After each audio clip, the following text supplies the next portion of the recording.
Hi everyone, welcome back to Portfolitics 1.0. This is our third lesson in our first project.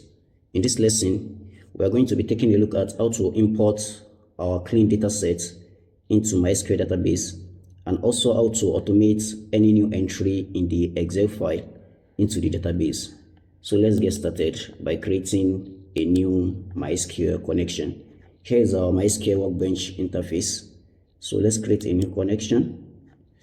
Let's call it project 1, test connection,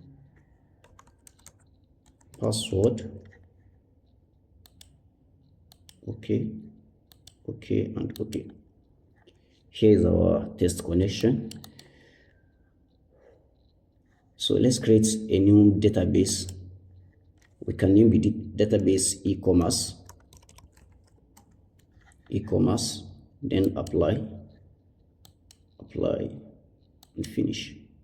So here is our newly created database.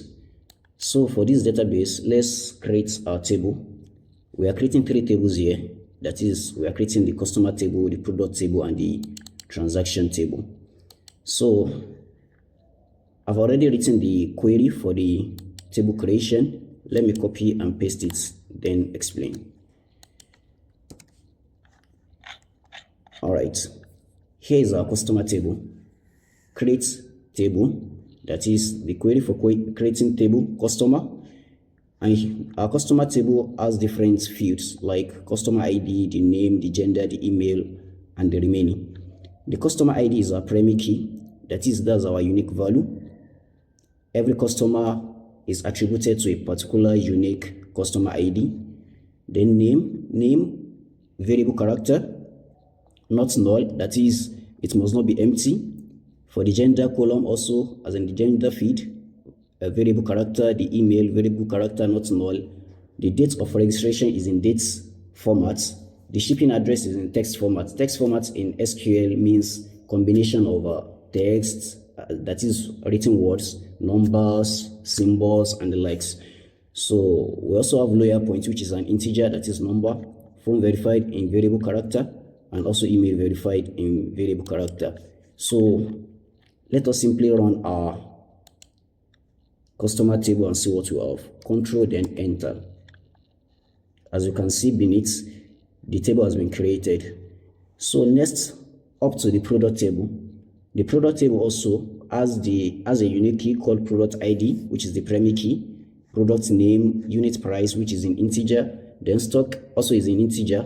Then by default is set to 0. That is, whenever we have a null value in stock, we are telling MySQL to fill it in with 0. Then the popularity score is in decimal, and it's from 5, that is 5 numbers before decimal point and 2 numbers after decimal point. Then that is, we are rounding up to 2 decimal places. Return rate also is in decimal, then cost price also is in decimal, that is 10 numbers before point and 2 numbers after point. Let's simply run the product table, control and enter. Here is the product table created. Then lastly, the transaction table.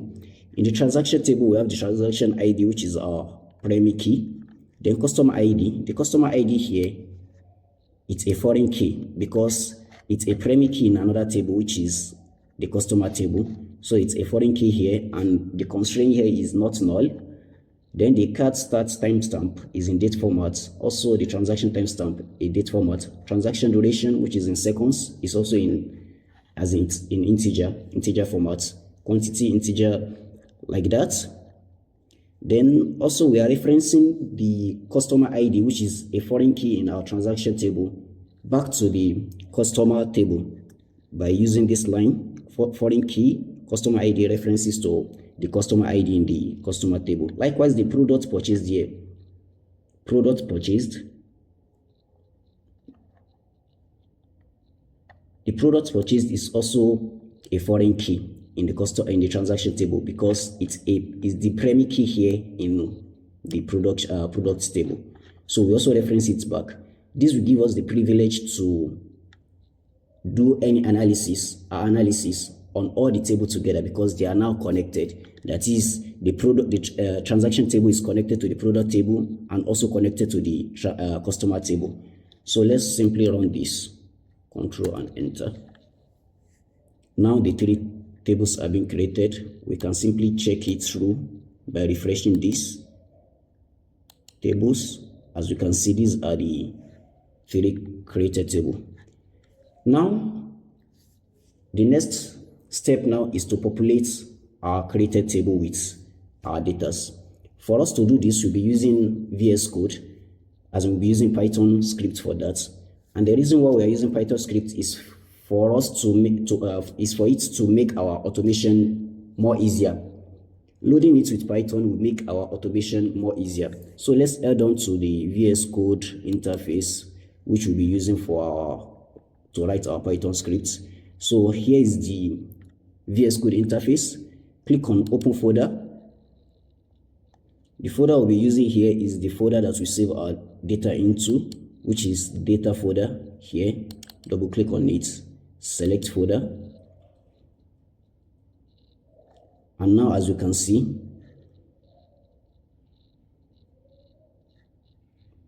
cancel.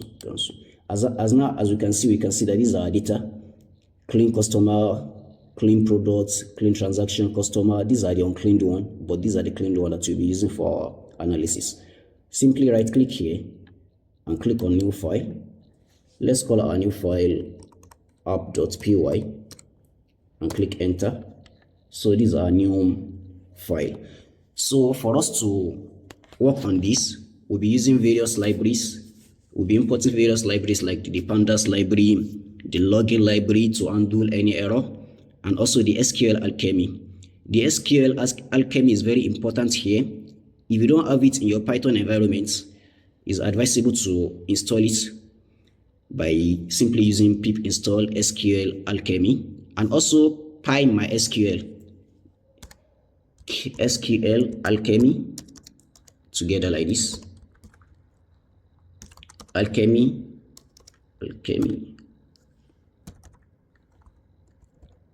Simply install it and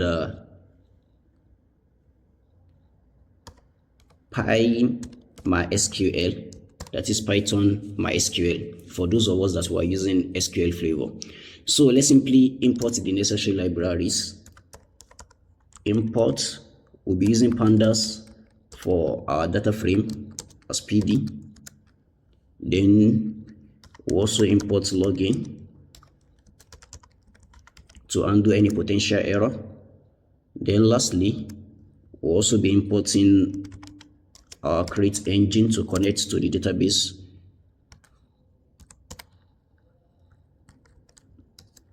From SQL alchemy, import create engine. All right, these are the 3 libraries we'll be using. So let us configure the login that will undo any potential error in our script. Basic config. Let's choose a file name for that. Let's say file name.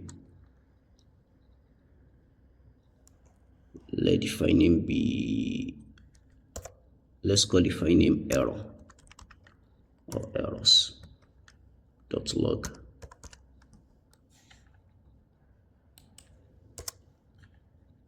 errors.log, then comma, then the level of error should be login error.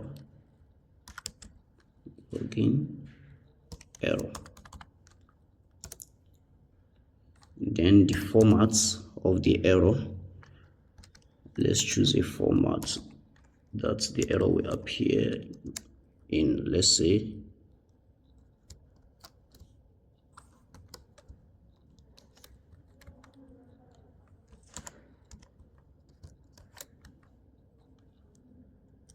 then also it should display the message, that is the error message.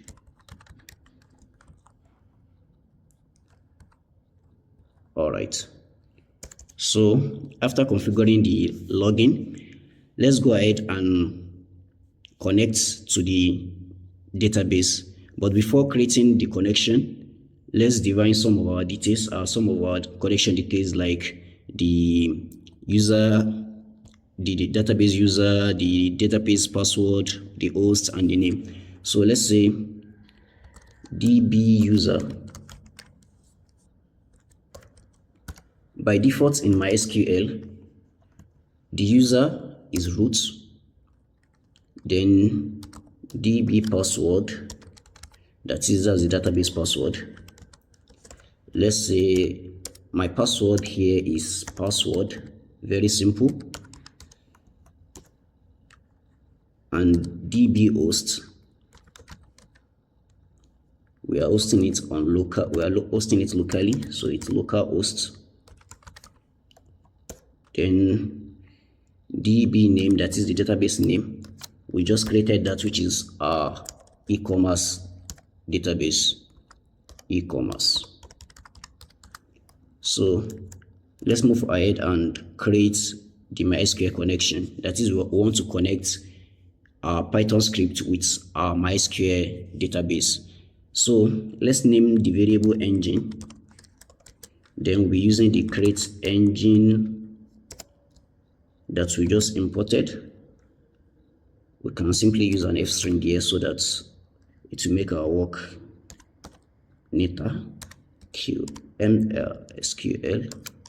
MySQL / then we're using the db user with db password, then at db host /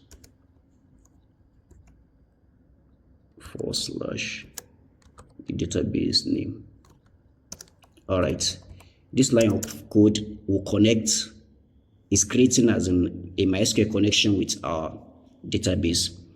So after that, we know that we have 3 data sets here. Let's define the path for those data sets by simply saying, let's say CSV files. Our CSV files are, let's create a dictionary for that. Let's simply say for the customer data that we are using here is the clean customer data set, clean customer.csv. Then also we're using the products. For the product, let's say product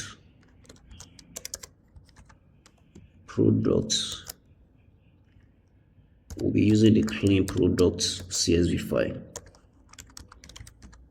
product.csv. Then finally, for the transaction we'll be using the clean transaction. For that, clean transaction.csv. So after that, since we are willing to automate any new entry,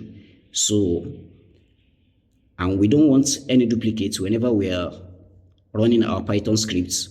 Take for instance, we just enter a new data set inside either maybe customer CSV file or product or transaction. We won't want a situation in which we will have a duplicate value. So for us to do that, a unique key will be very essential. So let us define primary key for duplicate checking. So let's say this is primary key. Let's define some primary keys here in the dictionary. So let's call it customer. As you all know, that dictionary is key pair valued. Customer is the key. Then for the customer ID, for the customer table, customer ID is the unique ID, which is the primary key, right? So we use the customer ID and make sure that you write it exactly as it appears in the data sets. It appears like this: customer ID with capital letter C and capital ID. So for the product also, the product table also have its own unique ID, which is the product with capital 2 letter P, product ID. Then lastly, transaction. We also have the transaction, which also have its own unique ID, which is transaction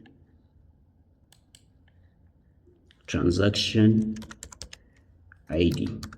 All right, these are our three primary keys.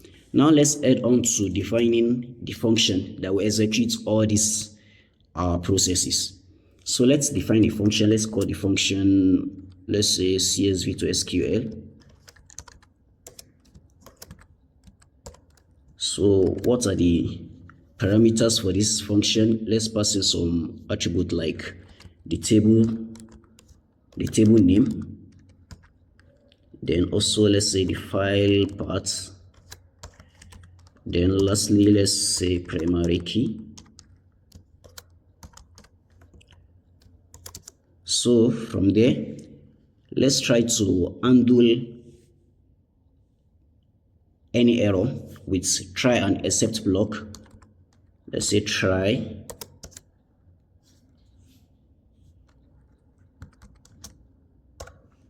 here. Let's define as in, let's write a Python code that will read our CSV file. So for us to do that, we can simply use the pandas data frame, the pandas method read CSV.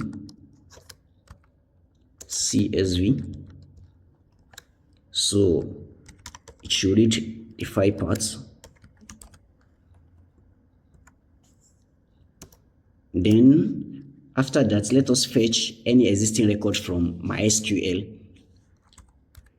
Let's name that existing data frame equals pd dot,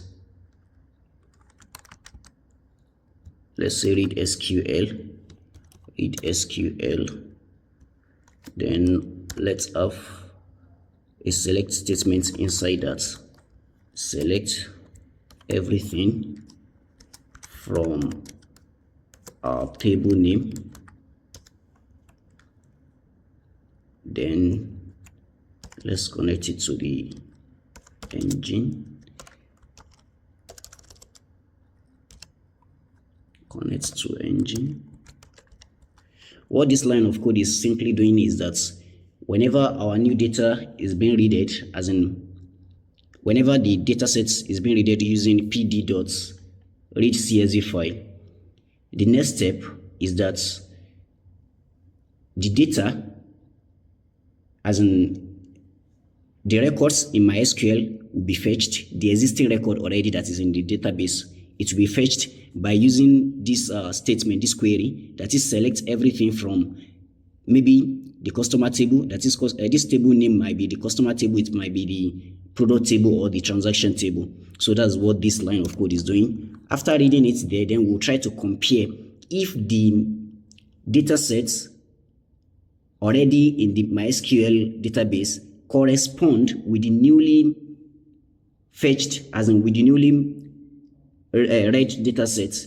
If they correspond to one another without any increments, so nothing to as in to add to the database. However, if they differs, we only need those differences, that is those new entries, to be added to the database. We don't want a situation whereby whenever we run our database, it will be as in duplicating the existing value in the database. So we know as in to save storage and also to eradicate any redundancy in our database. That's why we are doing so.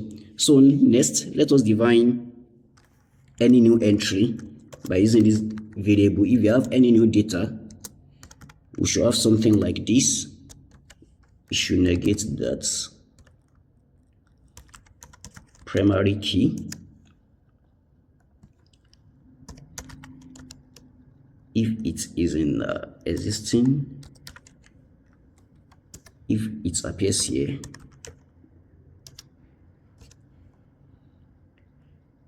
all right, what this line of code is doing is to compare if the newly read CSV file exists in the already existing files in the database. That's the meaning of df primary key. That is, if we have any primary key, whether the customer ID or the product ID or the transaction ID, it should check that column. df primary key is simply bringing out a data frame that has only the unique ID, whether the customer ID, the transaction ID, or the product ID. Then it will check it if it corresponds with the existing IDs in our database. That's the meaning of this existing primary key. If they correspond, no problem. And this negation sign, it means not. That is, what this is doing is simply finding any new entry. Those one that doesn't exist in this in our database, it should what? It should create another data frame for them. So then we define a variable for it to be the new data. So from there, let's have an if statement. If not new data dot empty. That is, if new data is not empty, if there is new record, what should it do? It should add it to the MySQL database scalar. So we have new data dot to SQL. That is, it should write it to the corresponding table name in MySQL. Then connect to engine. So if that particular entry exists, what should it do? It should append it. That is, just to add it to the database. Then in here we don't need any index, so let's set our index to false. We don't need any new index. So let's just use a print statement to verify whether the process goes as we expected. So let's use an f string here. So let's say to know the numbers of those new entries, let's use length of the new data that's as a new entry and say the new records are added. New records added.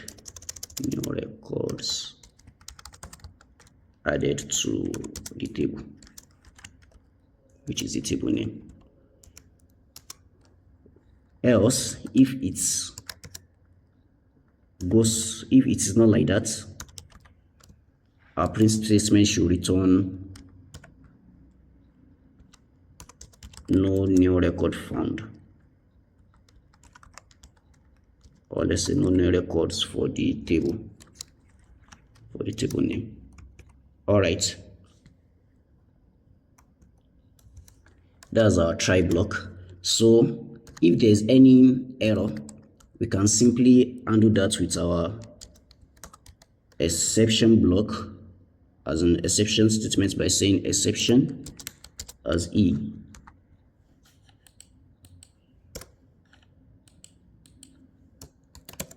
So there comes in our login library.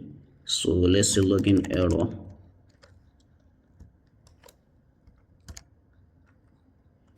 Let's use another if string. Let's say error in syncing of this table.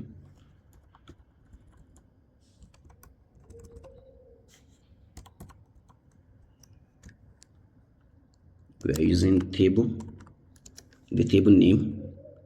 You should print it out. Let's say the string format of E. All right. So to verify that, you should return a print statement by simply saying if there's an error when synchronizing this table, when syncing the table name. All right. So after that, for us to automate this, we have to define the main script. So define main, that is a Python magic for running any scripts. So let's have a for loop here. That is, since you have 3 tables, instead of us doing it separately, it should loop over those 3 tables in a go. File in CSV files, that is this CSV file, CSV files dot items. This table and file, the table here is the customer, that is the key here, while the file here is the clean customer file, the clean product file, and the clean transaction file. We are just simply looping over this dictionary, this CSV file dictionary. That's what this code is doing. So for that, so CSV to SQL function, we'll call it with table, the table, comma, file, then finally the primary key. That is this table here, the CSV file, the CSV to SQL file. We define it that the attributes or the parameters that will be in there should be table name, file path, and primary key, right? So the table name here, since we are looping through the CSV files here, the table names will be customer, product, and transaction, which should be filling here. Then the file also, those are the CSV files that we have, the clean customer file, the clean product file, and the clean transaction file. Then lastly, the primary key. We'll define the primary keys. So the primary key here should be table. All right. That is primary keys. We are just simply calling primary keys table. If table here is customer table, for instance, this should be primary keys of table, right? We've defined our primary keys of table. Primary keys of customer here is what? The result, which is the value, is customer ID. Another, as in this is just simply saying customer CSV file, customer ID. And if it is product table, product CSV file, clean product CSV file, and product ID. So that's the meaning. Likewise for the transaction table also, that's what that line of code is simply doing over there. So let's return a print statement. If all this runs successfully, let's say all CSV files synced successfully. All right, so where is the magic command? If name equals main, that is, we want to run the script, then should return that function of main. All right, here's our script for automating the process. Let's simply save this by pressing Ctrl S to save our newly created script. So now let us run our script using our command line, command prompt I mean. So let's run the script. Make sure that you install Python in your command environment if you are using Windows, as I'm using here. So we have this py app.py. All right, let's run and see what we have.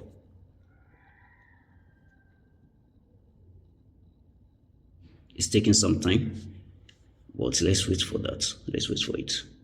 Oops, it returned an error.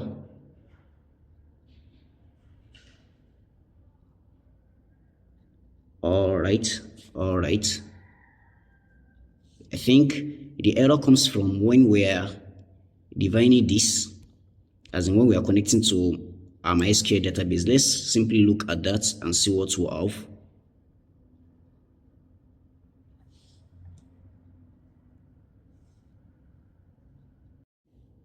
I think the error is simply coming from this line of code. There is a mistake somewhere. Yeah, this is supposed to be plus, not underscore.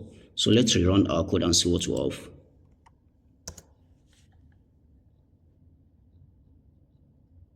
Still the same thing. So complaining of. Okay, after correcting it, we did not save. Let's save the script again. We should save that and rerun it.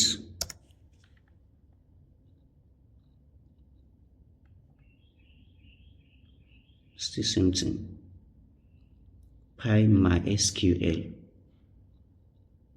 MySQL, not SQL alone. Save. MySQL. Let's rerun that again and see what we have. All right, as you can see here, the products table is being synchronized. However, the customer and the transaction table is having error. Which error is it having particularly? Let's simply check using our error log. That's the advantage of us creating as an error.log. So let's see what we have. Incorrect date value, incorrect date value. Yeah, it's very key essential whenever you are working with MySQL specifically for your date format to be in year, month, day format. As you can see here, our month, as in our date format, is in month, day, year format, which is not corresponding with the basic MySQL date format. So let's simply open our data set and reformat those date entries, that is date columns, in our data set for the customer table and for the transaction table. So let's simply open that for the customer. We'll open it and see what we have. This is the column for date, that is the date of registration. Simply click on it and change that to the proper format recognized by MySQL. Click on custom, click on anyone there and type year, month, day. Okay, and now it's been structured in that sense. So save and close. Next to the transaction, clean transaction. So these are some of the date column, the card start timestamp and the transaction timestamp. Let's simply highlight it too and change it to the necessary format, custom. Then simply click on this and have it like that. Okay. Then lastly, the expected date of delivery also will be in that same format. Custom, click on anyone, then okay. All right, then we can save, then close. After that, let's rerun our script and see what we have. If that has been solved, enter.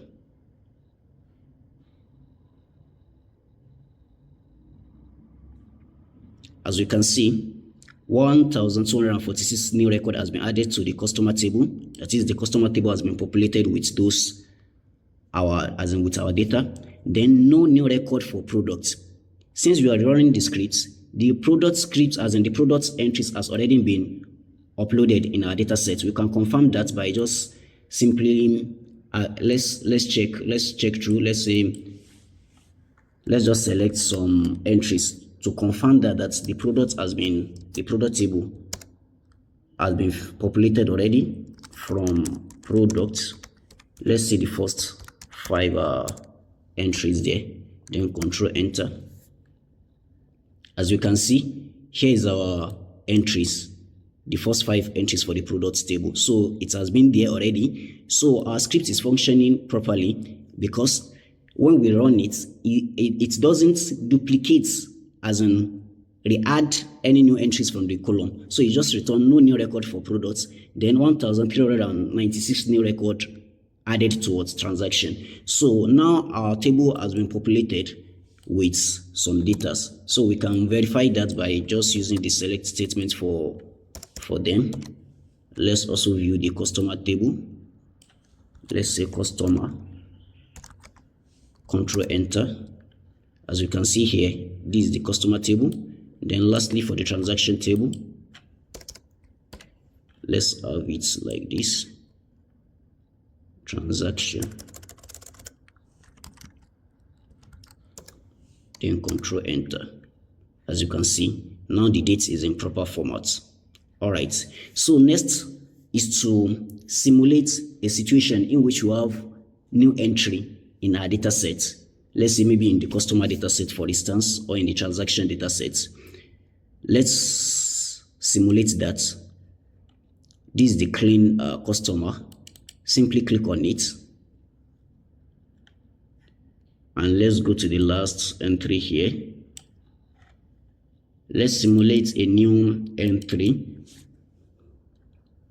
For it to be somehow different, let's use another denotation for the customer instead of cost. Let's say cost, so that we won't have any issue, because if you write cost and guess any number, who knows whether the numbers exist already, as in customer ID exists already. Let's say 5556. Then the name of our customer, let's say the name is, by the way, Said.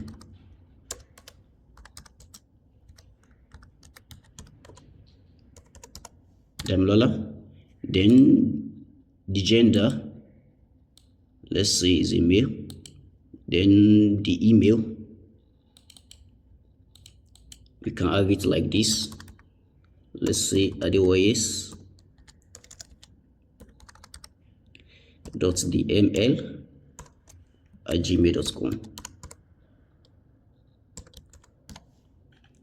All right, let's say date of registration is still the same thing. The address, let's say the address is still the same thing. The more payment method, let's just keep the remaining one as the same. This we might just as in do a little adjustment here. Let's say 9.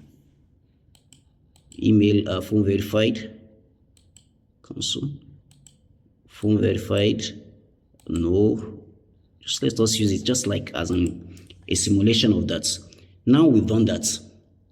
But whenever you are doing that, make sure that you have, as in your new entry is also clean. That's the first step. And also the date format, also it's in recognized MySQL format. This is in date format, but this date format is not recognized by MySQL. So let's simply adjust that custom, and we have the year, month, day format. Okay, then save. Don't forget this the customer ID. We'll be using it to confirm our entry, whether our script is working fine or not. So let's close it. So after that, let's rerun our script and come back to our MySQL interface to see if it's been updated or not. So let's rerun the script again. Enter.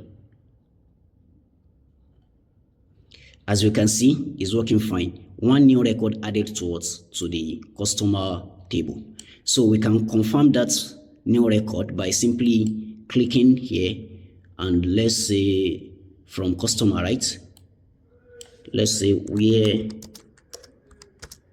the customer ID, okay, customer ID, where customer ID equals this. That's the unique value for the newly created as an entry. So let's put a semicolon here and run it and see what we have. Control enter. All right, as you can see here, the newly added file as an entry appear. Cost 5556. Otherwise, mail this and that. So likewise, for the transaction table also, if new entry is being added to the transaction table, we can simply run our Python scripts and it will be automatically updated. But running our Python scripts as in manually like this might not be that effective. We can simply automate it using task scheduler on our Windows or any automated scheduling software. Let's say task scheduler. Simply click on it, okay, and create it. So whenever we can set it, maybe daily, monthly, depending on our use case. Early morning, maybe by 10 o'clock, 10 a.m., the result should be our database should be automatically updated. So simply click on create basic task, create basic task.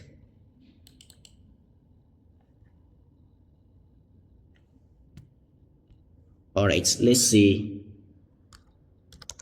e-commerce auto, then click on next. If it is daily, weekly, depending on the use scenario, let's say daily. By what time? You can also set the time, as in, let's say 7. Let's just leave it like that, since we are just as in. Then the reoccurrence every day. So let's next. Then start a program. Yeah. Then browse the apps.py file. You import it here, so that whenever my task scheduler, as in whenever task scheduler wants to automate it, it will just automatically run the app. So it's inside this place, that is app.py.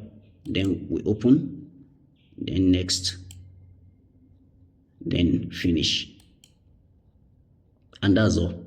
So whenever you want to automate as in run the app again, it will seamlessly run it automatically by default. So we can simply check for the newly created task scheduler app here. Let's click on what's the name? E-commerce. Yeah, here is it. The e-commerce app. This is e-commerce auto. As you can see, the task has not yet run. So we can simply as in run it by simply right clicking on it and run. So that's where we'll stop for this lesson.